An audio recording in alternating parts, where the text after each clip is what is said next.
Nu skal vi kigge nærmere på et køretøj, som jeg virkelig har glædet mig meget til. Det er et såkaldt fejeblad, eller en kranbil, om man vil. Og sådan en har jeg brugt rigtig mange timer i. For i mine unge dage, der arbejdede jeg nemlig som falckredder. Ja, i 6 år i midten af 90'erne. Det var før alt det her med fjernsyn. Og nu har jeg tænkt mig at tage Christian Grau med en tur down memory lane. Det er der meget godt styr på, Anders Breinholt. Føler du dig sikker, Christian?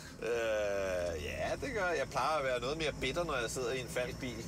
Det er fordi, du har Jaguar. Jamen, det er det. Der er altså også sket lidt på lastvognsfronten, siden jeg kørte lastbil. Det lyder det, som om jeg har været langturschauffør i 1000 år. Det var jeg jo ikke. Det var bare i 90'erne. Men der var der altså manuel gear. Det her, det er jo, altså... Det er luksus. Prøv at, jeg vil sige, at det her job er faktisk ikke et dumt job. Man har som rent søde kollegaer. Og så er de... Altså, man er sig selv. Man er fri som fuglen. Det er også derfor, jeg tror, at folk vælger at blive chauffør. Og så møder man jo kunder. Og 77, der kommer en tur. Tager du lige blokken, Christian? En Citroën Santia, defekt hydraulik bagpå, Englandsvej 61, 2300 København S. Tak for den. Det er modtaget. Det var en Santia. Prøv at høre, Christian Grau. Santia, Citroën Santia, med defekt hydraulik. Det er enhver falckredders værste mareridt. Okay, hvorfor det? Fordi, at du kender godt Citroëner. Ja. Og deres latterlige hydrauliksystem. De kan ligge sådan et stykke over i jorden, hvis hydraulikken er lort. Og så er det noget af det værste overhovedet at få op på ladet.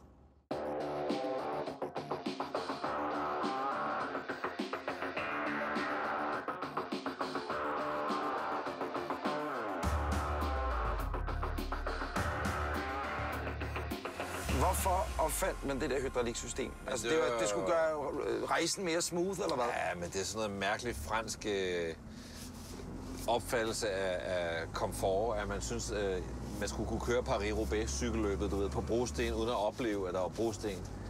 Undervognen skulle absorbere alle ujævnheder, du skulle køre over midterrabatten her, ikke? Og så overhovedet ikke indse det. Problemet er bare, at det betyder også, at du får en undervogn med absolut ingen feedback. Og alt, hvad der minder om passagerer, de ligger og kaster op i køresyge, ikke? Men altså, på et tidspunkt i gamle dage, der var man jo også mere optaget af ligesom en bil, der kørte godt. Den skulle bare være komfortabel. Du skulle ikke kunne høre den, og du skulle ikke kunne mærke den. Du skulle være helt smooth. Og i dag, så typisk, så kører man efter sådan lidt mere dynamisk stil. Man vil gerne have lidt fastere undervogne, og du ved, mange folk har store fælge på deres biler. Man vil gerne ligesom mærke bilen, og det bliver franskmændene også nødt til at rette ind efter. Der står et eller andet hernede, som godt kunne ligne en Santia, hvis det er en stationcar. Det er faktisk ikke engang en løgn. Det er det sgu. Ved du hvad? Den er ikke engang bladret på. Så tænder jeg lige... politiet vil være klippe den. Så tænder jeg sgu lige rotere den, og så kører vi ind lige her. Ja. Skal du bare se her. Den ser ikke så slem ud, faktisk. Den er ikke så lavt nede, som man kunne have frygtet.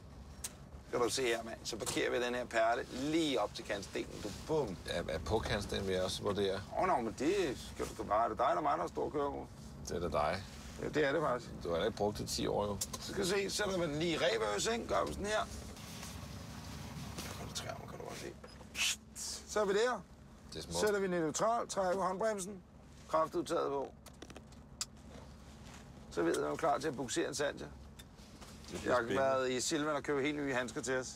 Sådan. Sko. Det er færdigt.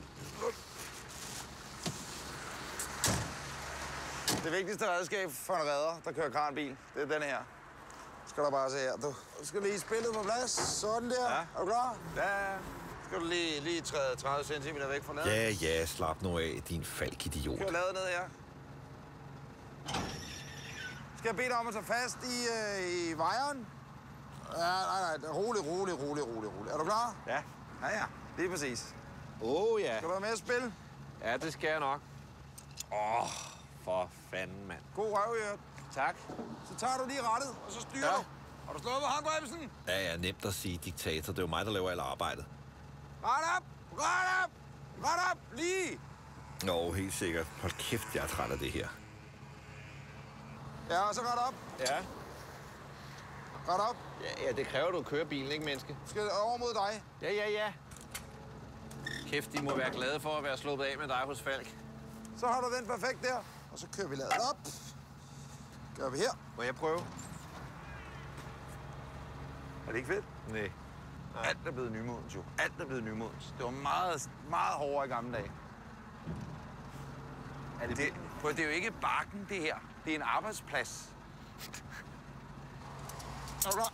Ja, det er flot. Ja, det gør vi. Skotter!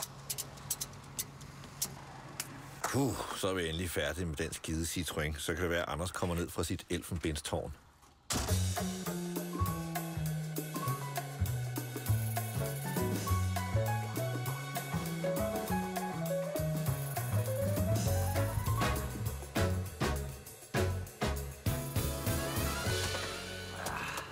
Gå ned, skulle også regne, Christian. Ja, det er skønt. Så der er altså meget godt lige at komme væk herfra en fart. Går vi lige ned og skifter tøj? Tager et hurtigt bad, Og ud af det her, ikke? og så er vi klar. Er det det? Ja. Perfekt, mand. Meget rart at få sit eget klunds på. Så er du meget tilfreds med arbejdstøjet der. Tak så!